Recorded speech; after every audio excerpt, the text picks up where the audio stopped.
This idea of keeping your grief moving is a simple practice that can help keep you connected to yourself so that you don't end up self-forgetting or completely pushing away and trying to avoid and ignore this very big change that has happened in your life. You're not going to find new normal if you freeze and don't do anything. You have to have one foot in front of the other at whatever pace that you go. You just need to keep moving.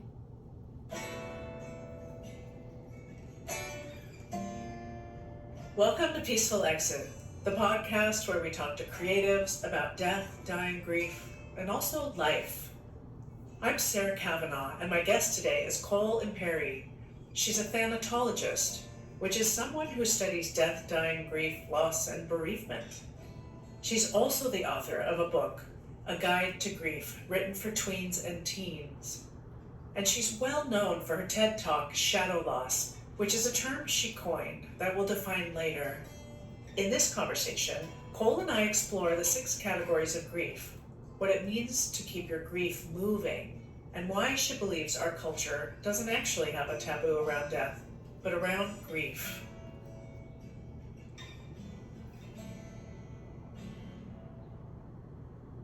Welcome to Peaceful Exit. Hi, I'm very excited to be here today. And I hear that you're a botanist. I'm super excited to hear about hummingbird and butterfly gardens. Yes. So at this part of my thanatological career, I'm a professional horticulturalist, and I have a unique specialization in hummingbirds. For a lot of people, hummingbirds are a sign from lost loved ones, from loved ones who have passed on. Depending on where you are in the world, it may be a cardinal or some other bird, but it's really, really common for hummingbirds. And I manage and maintain a hummingbird program at a world-renowned botanical garden here in Los Angeles. And one of the most common things that happens to me in my shifts is we have guests that come and visit our hummingbird gazebo, and they're actually coming to nurture their grief, to spend time with someone that they've lost through the presence of these wonderful feathered creatures that seem to help make grief a little bit more manageable. What a beautiful story. So is there like a enclosure where the hummingbirds are, or is it out in the open? Nope, it's out in the open. So there's a very large gazebo and then a surrounding garden area. And when I started maintaining that particular area, we only had, probably a population of a few dozen hummingbirds, and now we have hundreds. I want to come see your hummingbird garden. That sounds incredible. So you're a thanatologist, which is a word many listeners have probably never heard before. Can you define it for us and talk about what you do as a thanatologist? Sure. I have 3 different thanatological credentials, and thanatology is the study of death, dying, grief, loss, and bereavement. You can intersect death or grief with just about anything, and you'll probably find a thanatologist there at that intersection that is specializing in it. I describe it like a backpack because most people are something else first. For example, you may be a physician who deals with cancer in your patients. You may study and become a thanatologist because you want to be better at managing the death, dying, grief, and loss aspects of what your patients are navigating. For me, I've had a little bit of a unique pathway in thanatology. My career started about 2006. Oh gosh, so we're like 20 years in. And my work with thanatology has taken me around the world and has had me in a bunch of different roles. Were you always interested in this field? No, and that's also a little bit different. I never would have wanted to work with death and dying when I was like, that doesn't sound fun. I'd rather be a party planner or something with sequins, give me glitter. And to be honest, it really just kept following me and showing up for me. I was very conflicted about it in my late 20s. Early in my career, I felt a little bit trapped by it. It's difficult subject matter, and you are constantly exposed to lots of pain and suffering and difficulty and hurt and transformation. And it takes a lot of personal work and personal structure to be able to work in and around that over a long period of time. But I turned 40 and I'm still in thanatology and I still love it, and I have found a way that it lives within me. One of my guests was talking about how he seeks out adventure to kind of balance what you have to hold when you're in this field. Is there something you do to help yourself? I focus a lot on how do I make the intangible tangible. So for me, I turned to the outdoors, to nature, to sort of make the invisibility of my work into something tangible, because gardens are places that are constantly dying and constantly being reborn.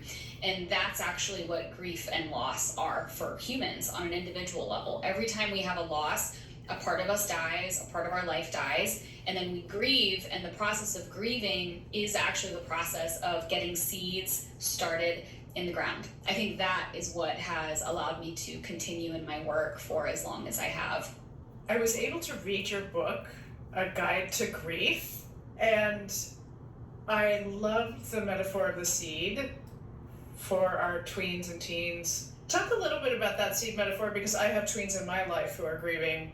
My book, A Guide to Grief, is written for 10 to 14-year-olds, and that's a really tricky age to write anything for all kinds of reasons, but also because every tween is going to be attached to adults somewhere along the line. And a lot of times we adults also don't have education or information that's modern or science-based around what is grief and loss. Think about it like it's a seed that you're given, and you might choose to keep that seed in a seed packet just there waiting until you're ready to plant it. And you, as the gardener, you are the difference between if something is just buried and left, or if you're planting it with the hope of growth. Because we plant things in the ground, and then we're paying attention to what that seed needs to grow. We know it needs some light, we know it needs some soil, we know it needs some water, we know we need to check on it. And that's also sort of what the process is like with our grief. I describe it as we need to keep our grief moving. And so some days you need to keep your grief moving by going for a walk and putting your phone down. Or you need to keep your grief moving by binging whatever TV show on the TV all night long. Sometimes you need to go to the doctor. Sometimes you gotta pay your bills. That's all part of keeping your grief moving. It's that pattern, that behavior of checking in, and it's kind of an ordinary process, but the ordinary is what is the doorway to the magnificent, to transformation, to peace, and towards finding whatever your new normal is. I'm kind of chuckling because I feel like I should give you a disclaimer right now to our listeners that we are not suggesting your tweens stay up all night binge watching their favorite program. I'm switching gears here just a sec, kind of pulling back a little bit, because I loved your book. I want to talk more about that. You said that we don't have a taboo around death, but a taboo around grief. Most of our pop culture is very all about the death. Our news headlines leads with stories of who died, right? We talk about deaths. It's in our TV shows and our movies. It's even in commercials. We don't have a problem with death because it's everywhere and it's part of what entertains us. Death becomes a waypoint also for historical retelling. It's part of how history is documented. But we tend to look away when the grief shows up, because that is not as easy to comprehend and understand as death. We understand what death is. Somebody stops living. But grief is more complicated because we don't grieve the same way, and we don't know what to say, and we don't know how to respond, and we don't know if it's okay if we show up or how. So my opinion as a thanatologist is that we don't really have a taboo with death at all. The taboo is around grief, because that's actually where the discomfort comes from, the avoidance comes from, the fear. And grief is where sometimes we get lost. Death in some ways is more tangible because it has edges, it has starts and stops, and we can get factual information about it. But grief is not the same. And so that's why I think there's a natural tendency to avoid it. Yeah, and digging in around the fear of death, oftentimes I find people are afraid of pain more than they're afraid of dying. Yeah, afraid of pain, the unknown, just not, something you've never done before. And it might be grief around losing your mobility, your ability to function, you're sort of anticipating death versus the actual death. So you think grief is scarier than death for people? Oh, absolutely, because you can't fit it in a box, and there's no start date and there's no stop date.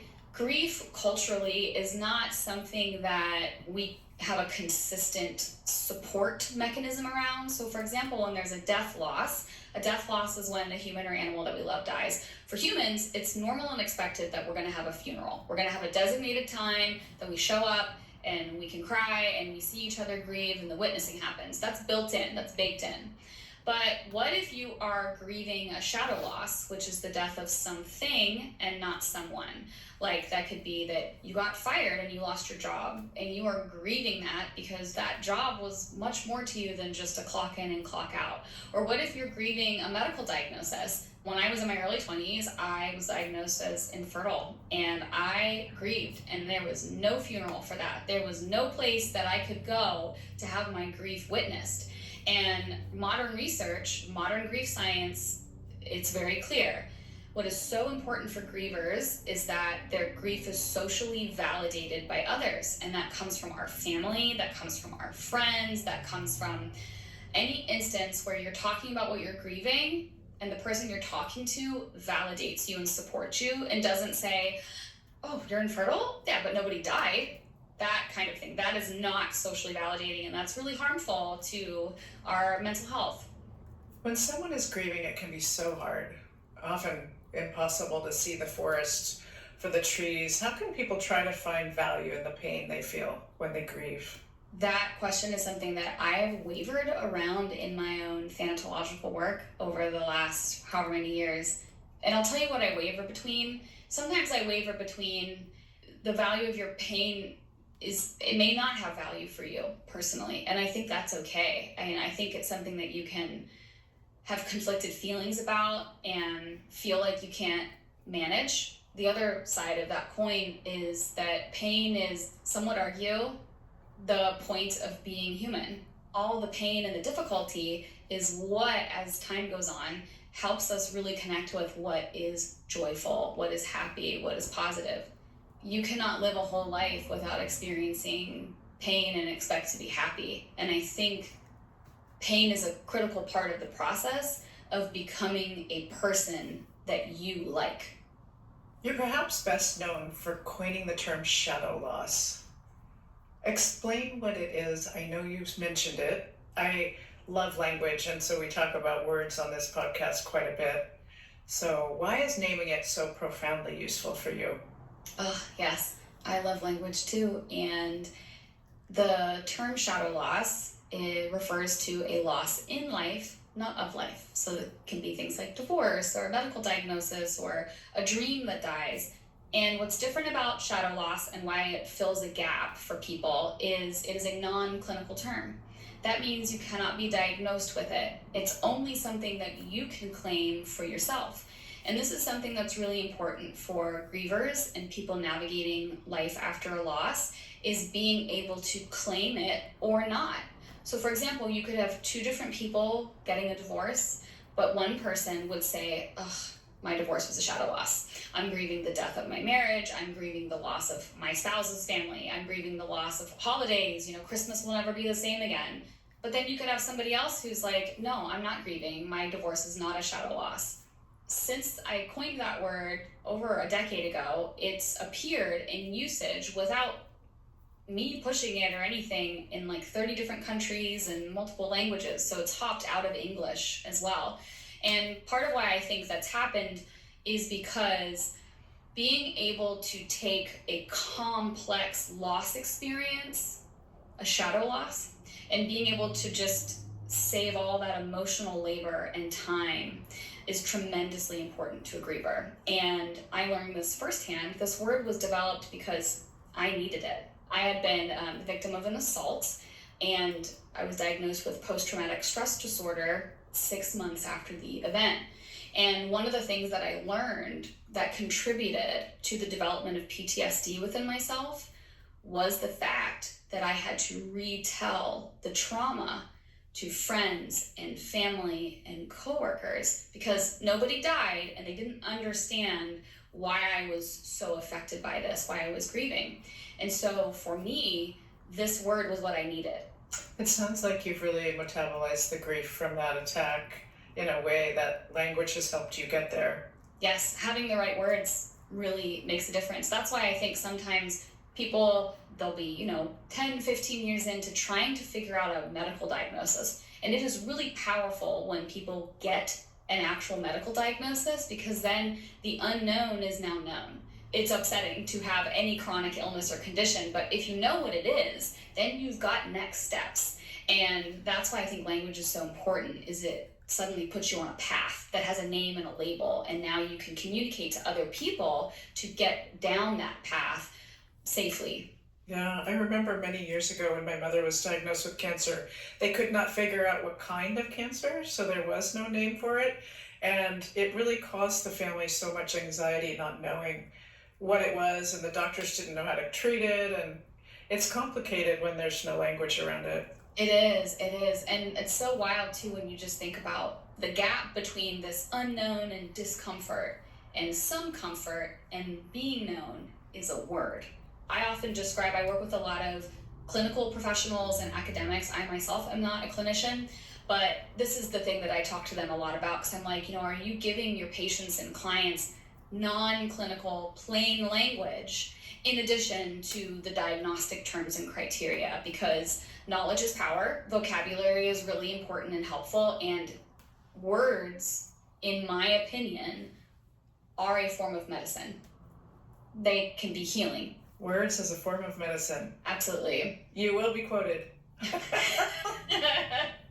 You said that sometimes a person grieves a shadow loss harder than the death of a parent.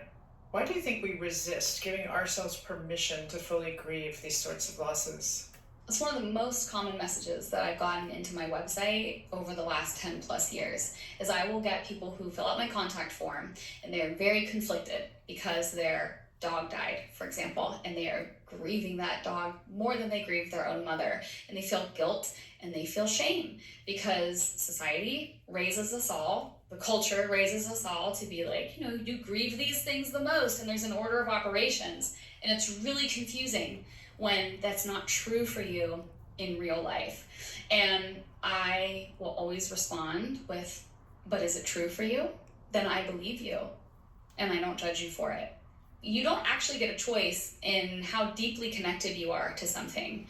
And when those losses show up, sometimes the big awakening is us realizing, oh my gosh, I didn't realize that I was not this close to that person, or that you were. And grief is often the thing that contributes to an individual down the long, lifelong journey of coming to accept what is true about you. Do you think our culture is shifting? Do you think we're starting to accept shadow loss as a feature of our everyday lives?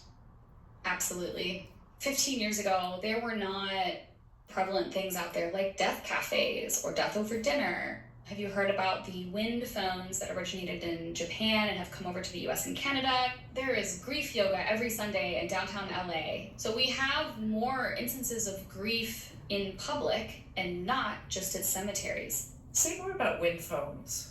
Yes, so this originated out of Japan, and there is a website that you can go to see if there's a wind phone near you. And usually you'll have an individual on private property where they will acquire some sort of old telephone, maybe like an old payphone or something, and they'll set up a space. And what you can do is you can come there, pick up the phone, and have a conversation with your deceased loved one. Now, the phone is not working, nothing is recorded. It is a private space to be able to keep your grief moving, is how I would describe it. And I think it's beautiful. Humans will never stop trying to connect with and maintain relationships with their loved ones. Sometimes they do it through hummingbirds, and sometimes they do it through wind phones. And I wholeheartedly approve of any method that makes sense for you. Well, in your book, A Guide to Grief, you explain that grief is not a feeling, like sad, happy, hopeless, and joyful, but rather a process. Why is this an important distinction? And would it be easier if grief was just a feeling? 20, 30, 40 plus years ago, the sort of scientific understanding of grief was that it was sort of an emotional state. You could argue that grief was a synonym for sad or depressed or deeply wrecked. But now, modern science, we now know that grief is a response to loss. And there are 6 different categories where you will have signs of grief show up. The reason why this is really important is because it helps us get better at seeing what our grief looks like and helps us get better at seeing what it looks like in other people. 15 years ago, I was speaking at a retirement community and everybody lined up at the end. And I noticed there was one woman who kept moving to the very back of the line. So she finally got to me, the last person, and she said, I need to tell you something because my entire life has just changed. And she said, you have permission to tell people about this. So this woman in the 1950s, she had 3 kids at home, and her husband was the town attorney. She lived in a little town in Ohio that had like 1 stoplight, and she was the 3rd, 4th generation. So lived there her whole life, her whole family lived there. Her sister died, and it was the day of the funeral. She got the kids up, made them breakfast, sent them off to school. Husband went to work. They met at the church for the funeral and then drove to the cemetery, buried her sister. Husband went back to work. She got in her car to go home, and she got lost. She got lost in her 1 stoplight town that she grew up in, that her parents grew up in, that her grandparents grew up in. So she stopped at the gas station. She had to call her husband and say, I don't know how to get home. And he's like, what? You're crazy. What is wrong with you? So he's ticked off. And so she said the rest of her life, there was always this dark cloud attached to her name in town about the day that she lost her marbles. And she realized after my talk and learning about modern grief science, that she was a griever who favored one of these categories in particular, which is cognitive. So the 6 categories that you will have signs of your grief in, you're going to favor a few of the categories, and they are emotional, spiritual, social, physical, cognitive, and behavioral. So sometimes when people are grieving, you may not be an emotional griever. I'm an example of that. I'm not really very emotional. Cognitive stuff will show up. You might put your keys in the refrigerator, or you might leave your purse behind and you never do that. Well, that's what happened to this woman. And so she learned this information, was immediately able to identify her own lived experience, and it gave her a gigantic sense of peace because now she knew nothing was actually wrong with her. She was grieving. But because at the time, we only taught that grief was sadness, she had no way to even look for it. And that to this day, this makes me emotional every time I tell it, because this woman was in her 90s and had suffered because of this her entire life. And this is why education about death, dying, grief, and loss is actually really important. It can free people from generations of pain. It also speaks to the fact that labeling someone can be so damaging. And then you start to internalize that, and you're like, well, maybe I have lost my marbles, right? You start to believe the stories that other people tell you about yourself. Let's go over those 6 categories or symptoms of grief. You said physical, emotional, spiritual, social, cognitive, behavioral. What do you think you are? Do you think you favor a category? Oh, good question. I think I'm in a little bit of all of them. Yeah? Mm-hmm. Well, it's normal throughout your life. Like, think about how you grieved when you were a teenager versus now. It's very normal to see shifts in yourself for how you grieved at different points of your life. And that can also is why it's sometimes tricky, because sometimes we're grieving in kind of a new way for us because it's another loss and it's 5 years later.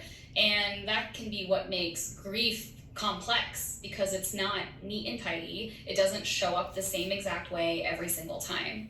But physical, I think, is a really important category to talk about because most people don't realize that you can actually have physical symptoms.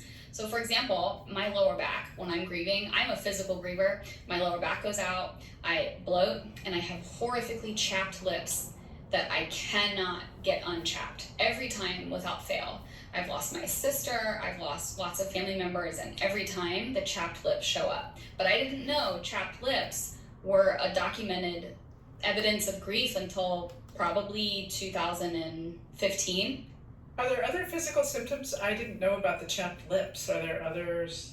There's more than 50 that have been connected to this. Most people will experience digestive upset or heartburn, things like that. The Elizabeth Kubler-Ross Foundation's website has a really nice accessible list of physical symptoms of grief that are very common. But I also tell people that, it's the body that you're living in. So if you hear this information and you're thinking, oh, then it probably is. Part of the quote unquote work of grief is having to pay attention to yourself which is sometimes the very thing that we don't want to do when we're grieving because it seems like a lot, but physical symptoms are really, really common.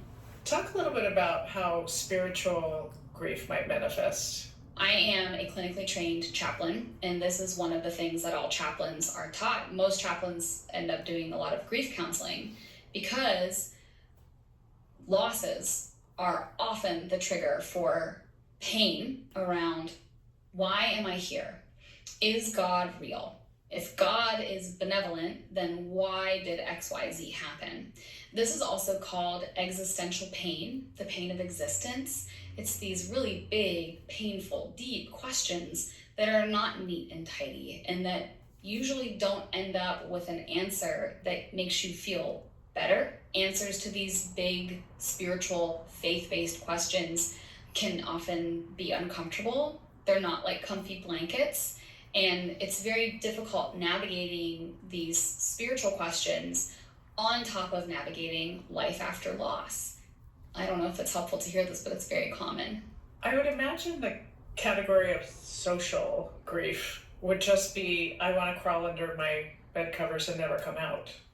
Many people will notice shifts in their social needs. Some people will find that they become more introverted, or perhaps all of a sudden they're social butterflies. There are quite a number of people who they're grieving, but all of a sudden they want to go to every event, they want to go out to eat, they want to try new restaurants, they want to start new classes or take new things, and they want to be around people. And the opposite is also, I think the thing that is most helpful for people to know is that just a shift in what is normal for you socially is normal after a loss. And that's because grief shows up to help you, but grief is a response to loss. And grief is a form of stress. And stress is anything that is taking resources from your body and your brain. And it takes work. It takes energy. It takes emotional energy. It takes cognitive ability to grieve.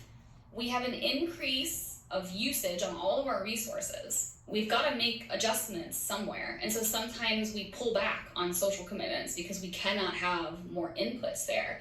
But we're all wired differently.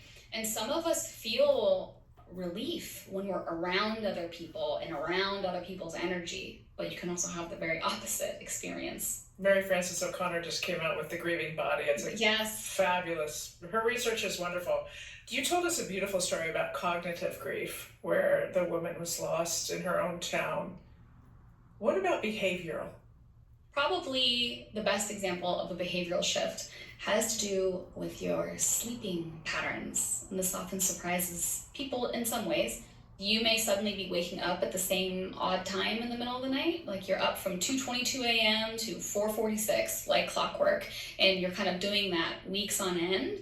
There's a really beautiful cultural tradition or belief around that. If you're grieving, if you're an active griever, and you're waking up in that same range every night, what you can do is embrace that as a great grieving silence. Some people have developed really beautiful middle of the night grieving practices where they get up and they write in their journal, or they get up and they read the Bible, or they get up and they color, or they get up and they sit by the fireplace and look out the window. And so sometimes those middle of the night wake ups that don't normally happen for you can also be opportunities for you to discover maybe a little tiny slice of something a little special that can come as part of your grief experience. Yeah, I love how you frame that.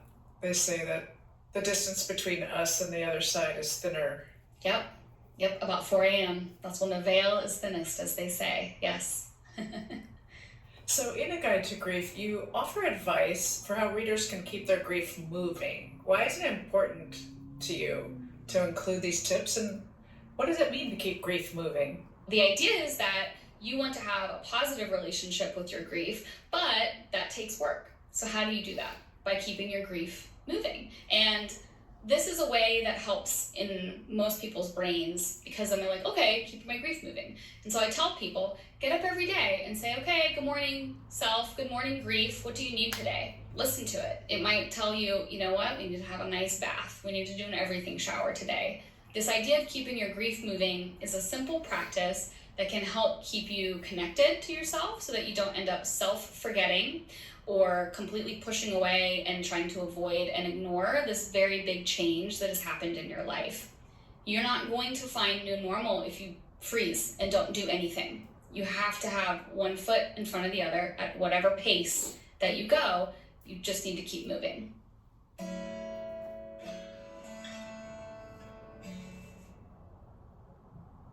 Your upcoming book is called Grief is the Way Home. What do you mean by that, and why is grief a homecoming of sorts? I view loss as this force that takes us out of what we knew as home. It changes the fabric of our life. A person is gone, or a big part of our life is gone, or a tragedy happens. And so loss is a disruptive force, and home is where we should find peace, right? And grief is what shows up to help us get to that next home in whatever form it looks like and wherever it's located. And that is why the book is named that, because I believe that's the most essential sort of component for the way that I try to teach and talk about death, dying, grief, and loss. And I think it makes sense to people, right? Everybody understands what home is. Whether or not you feel like you have a home right now that you like, or you don't, or you're working towards building the home that you want to have. Is there a death loss in your life that has changed the way you work in the world? My sister Christina died, and I will share part of why that was so impactful was because she was my half-sister, and her death deeply impacted my work and perspective on people who have some layer of complexity to losses. I refer to Christina as my sister. I don't feel the need to say, oh, she's my half-sister. She's not like a whole sister. But when she died, I was very often met with people saying, oh, well, she was your half-sister, so you're not grieving as much. And she was the sibling that I had sort of a deepest layer of connection to. She and I both were these sort of like kitchen, baking, taking care of family. We loved genealogy. We loved knowing where we came from. And that's gone. Losing a sibling is really complex because you're losing somebody that knew you in every form that you have been. My sister is always present in my mind's eye in the work that I do. I'm desperately sad that she is gone, but she is a really important relationship presently for me, especially as I am about to become the age that she was when she died. I guess I just want to share this because I'd like to just speak for a minute to sibling loss. It's very complex. It's very impactful. I don't know if you've lost a sibling or any of your listeners have, but that is a loss that really forms and shapes you moving forward. What does a peaceful exit mean to you? That makes me think of the term a good death, which I don't like, which might surprise people. The reason I don't like a good death is because death is not something we have control over. We often die the way that we lived. A peaceful exit to me, hopefully one without medical intervention, hopefully one by a window with hummingbirds and beagles in my bed. That is bliss. That's how I would love to be able to go out.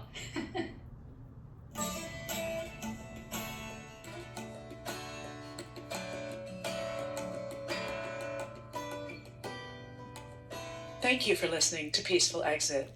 I'm your host, Sarah Kavanaugh. You can find us on Instagram at A Peaceful Exit and on YouTube at Peaceful Exit Podcast. To learn more about this podcast and my work, please visit peacefulexit.net. You can also send us an email and let us know what you thought of this episode or share an idea for a new episode. We're at peacefulexitpodcast@gmail.com. Our senior producer is Julie Camphor, and our sound engineer is Jason Gambrill. Additional support from Cindy Gall and Sierra Austin. I have an amazing team.